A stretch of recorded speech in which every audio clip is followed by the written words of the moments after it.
오늘은 앞으로 서울시도 노인 연령 기준을 만 65세 이상에서 만 70세 이상으로 올린다라는 언론 기사를 봐서 해당 내용에 대한 조사를 좀 더 세밀하게 해봤는데요. 서울시가 노인 연령 기준을 상향을 한다면 65세 이상이 받을 수 있는 복지 혜택들에도 영향이 있을 수 있기에 주의 깊게 보셔야 할 듯하고요. 서울시, 즉 수도의 이러한 변화는 전국적으로도 영향이 클 수 있기에 어르신분들이라면 해당 내용 꼭 한번 보시면 좋을 듯 합니다. 따라서 정확한 팩트 체크를 위해 서울시 보도자료를 입수를 해서 말씀을 드릴 텐데요. 서울시는 인구정책 기본계획을 6월 17일에 발표를 했습니다.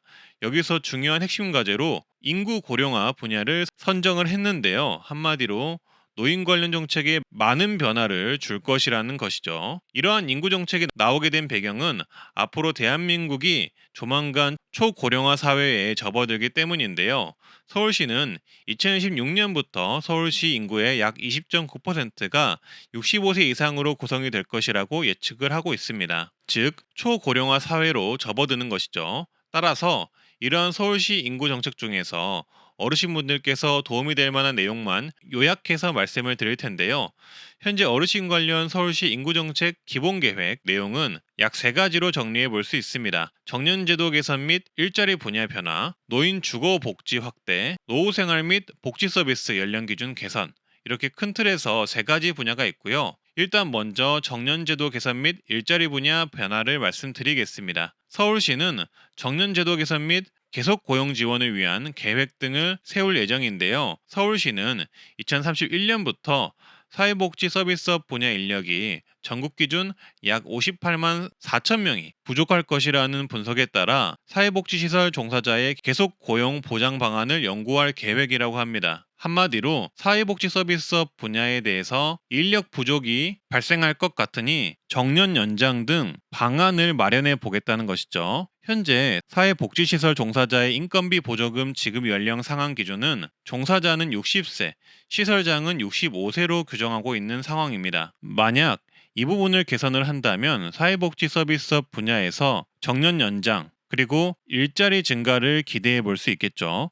따라서 은퇴 후 일자리를 구하시는 중장년층, 시니어 분들의 경우 앞으로 사회복지 서비스업 분야 일자리가 조금 더 늘어날 수가 있고 정년 연장도 기대해 볼 수 있다는 점 참고하셔서 해당 분야 직업을 준비해 보시는 것도 좋겠습니다. 그리고 다음 핵심 과제로 노인주거 시설 및 복지시설이 확대가 될 전망입니다. 일단 서울시는 초고령화로 인한 노인주거와 요양시설을 최대한 확보한다는 계획인데요. 따라서 현재까지 비선호시설로 인식되고 있는 요양시설은 복합시설로 조성을 한다고 하고요. 어린이집처럼 필수시설로 인식할 수 있도록 변경할 계획이라고 합니다. 한마디로 현재 동네마다 있는 어린이집처럼 앞으로는 동네마다 노인 요양시설이 있는 게 자연스러워질 듯 합니다. 그리고 현재 서울은 인구 감소로 폐교가 되는 학교가 8개이고 앞으로 더욱 증가될 예정이라고 하는데요. 따라서 앞으로는 이런 폐교 부지를 인구 변화 대응 공간으로 활용할 듯 하고요. 일부는 시니어를 위한 공간으로도 활용되지 않을까 싶습니다. 그리고 제가 앞서 노인 주거시설이 확대될 전망이라고 말씀드렸잖아요. 그래서 이 노인 주거시설 같은 경우는 어떻게 확대할 계획인지 개인적으로 조금 더 조사를 해봤는데요. 일단 전국적으로는 고령자 주택이 약 6,300가구가 앞으로 공급이 될 예정이라고 하고요. 추가로 보건복지부 등에서도 준비하고 있는 노인 고령자 주택들도 더 있을 것이라고 합니다. 그리고 서울시의 경우 어르신 안심주택을 준비 중이라고 하는데요. 내년까지 3,000호 이상 사업 승인이 될 예정이라고 하고요. 이 어르신 안심주택은 역세권 350m 이내, 보건기관이나 2차, 3차 종합병원 350m 이내 임대주택을 확보해서 제공할 예정이라고 하고요. 방안에는 응급구조 요청 버튼, 문턱 없는 인테리어 등 노인 친화 주택으로 바꿔 제공할 계획이라고 합니다. 또한 공공임대주택의 경우 임대료를 주변 시세의 30%에서 50% 수준으로 저렴하게 제공할 계획이고 민간 임대주택은 최대 6천만 원까지 보증금을 무이자, 융자 지원을 할 계획이라고 합니다. 따라서 이런 노인 고령자 주택의 경우 점차 확대가 될 것으로 보이는데요. 서울시의 경우 이 안심주택을 통해 제공할 계획이라고 하니 어르신분들은 관심을 꾸준히 가져주시고요. 앞으로 해당 고령자 주택 임대 공고가 뜬다면 이 트렌드 라디오에서 공지를 해드릴 테니 구독, 좋아요 한번 해주시면 감사하겠습니다. 다음 내용으로는 노후생활 및 복지 서비스 연령 기준이 개선이 될 전망인데요. 이 내용이 아마 가장 궁금한 내용이셨을 겁니다. 보도자료에 따르면 일단 노인 1인 가구가 증대가 됨에 따라 관련 복지가 개발이 될 예정이고요. 봉사, 운동, 교육 등 더 많은 지역사회 서비스가 나올 계획이라고 합니다. 한마디로 노인 1인 가구를 위한 복지 서비스들이 늘어날 계획이라는 거죠. 또한 현재 사시는 동네에 요양시설이 점차 늘어날 전망입니다. 시는 더 많은 요양시설을 확충해 갈 예정이라고 하는데요. 현재 은평구 안에 있는 은평 실버케어 센터처럼 많은 요양시설이 서울시 안에서 더 늘어날 것으로 전망이 됩니다. 그리고 신규 복지 서비스 연령 기준을 유연화할 전망이라고 하는데요.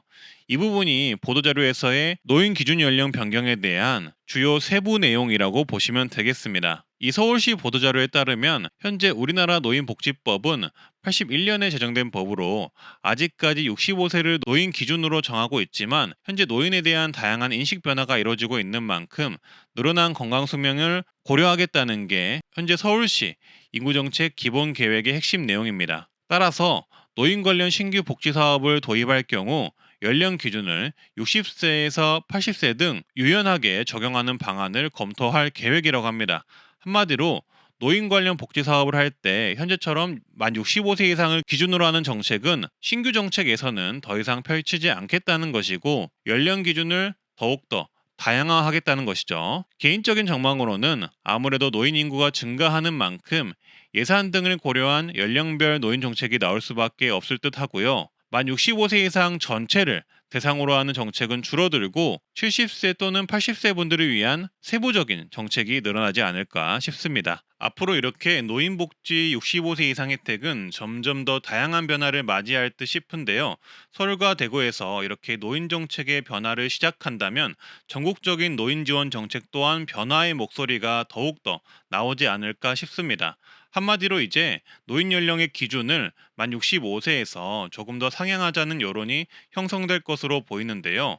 그러면 각종 만 65세 이상 혜택, 복지 지원 또한 연령 기준이 상향될 수밖에 없을 것으로 전망됩니다. 어르신분들의 생각은 어떠신가요? 현재 만 65세의 노인 연령 기준은 적합하다고 보시나요?